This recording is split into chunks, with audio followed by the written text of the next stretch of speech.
Desire ends as both an erotic thriller and a psychological drama, but its biggest twist isn't simply who killed Matthias, it's how every major character contributes to his downfall in different ways.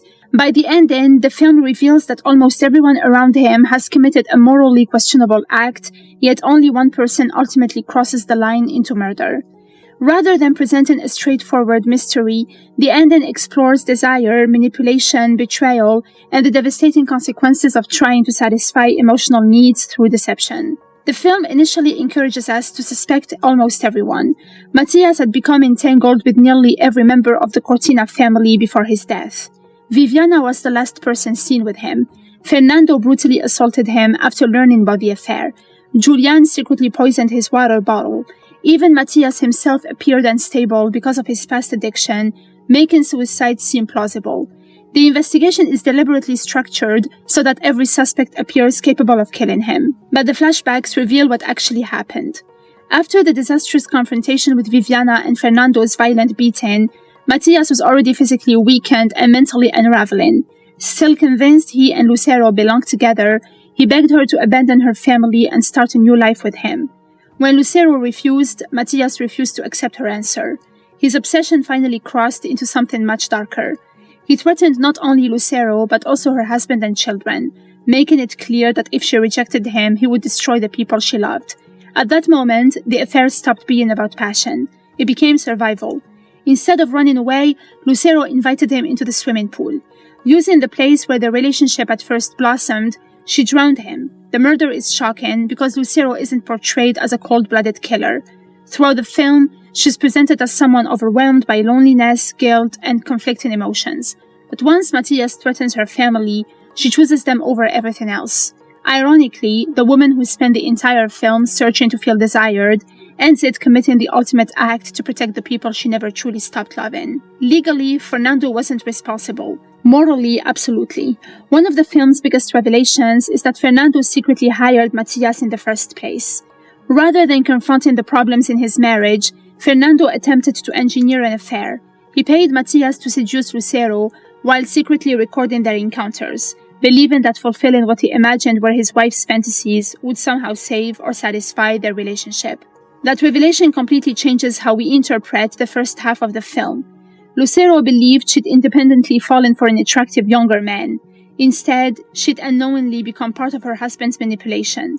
Fernando later argues that Lucero still chose to have the affair, and he's correct in a literal sense, but the film also makes clear that his deception helped create the circumstances that allowed the relationship to happen.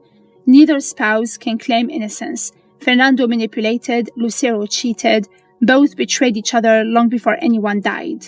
Julian doesn't kill Matthias, but his actions make the tragedy even more complicated.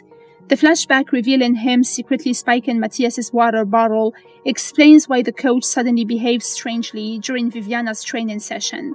Instead of acting normally, Matthias becomes confused, disoriented, and intoxicated looking. His impaired state contributes directly to the confrontation with Viviana, during which he falls, strikes his head, and begins bleeding. Although the poisoning isn't presented as the direct cause of death, it creates another domino that pushes events toward disaster. The ending suggests that every member of the family unknowingly contributes something to Matthias's collapse. Julian drugs him, Viviana abandons him, Fernando beats him, Lucero ultimately kills him.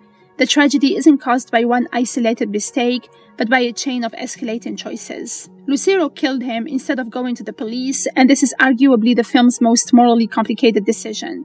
From Lucero's perspective, Matthias has already demonstrated increasingly obsessive behavior. He refuses to accept the breakup. He repeatedly appears uninvited. He blackmails her using recordings of their affair. He inserts himself into her daughter's life by pretending to court Viviana. Finally, he threatens her entire family. By the time of their final meeting, Lucero no longer sees him as merely a former lover. She sees him as someone who's become dangerous. The film leaves us debating whether she truly had no alternative. Could she have contacted police? Possibly. Could she have revealed Fernando's manipulation in the affair? Yes, but doing so would have destroyed her family publicly, while offering no guarantee that Matthias would stop. Instead, she makes an irreversible choice. The movie doesn't celebrate that decision, it simply portrays it as the moment where desperation overtakes morality.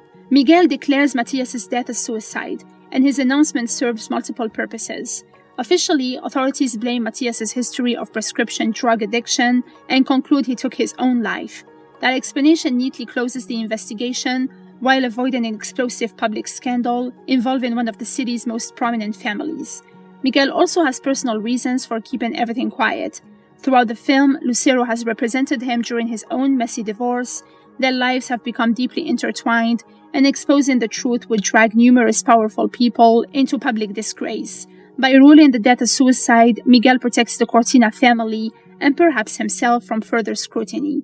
Justice in the legal sense never truly happens. The ending's most surprising choice isn't the cover-up, it's the marriage surviving. At first glance, that seems almost unbelievable considering everything that's happened. Lucero had an affair, Fernando orchestrated that affair, Matthias blackmailed them, Fernando assaulted him, Lucero killed him. Yet the final scenes show Fernando and Lucero embracing their children before eventually becoming intimate again.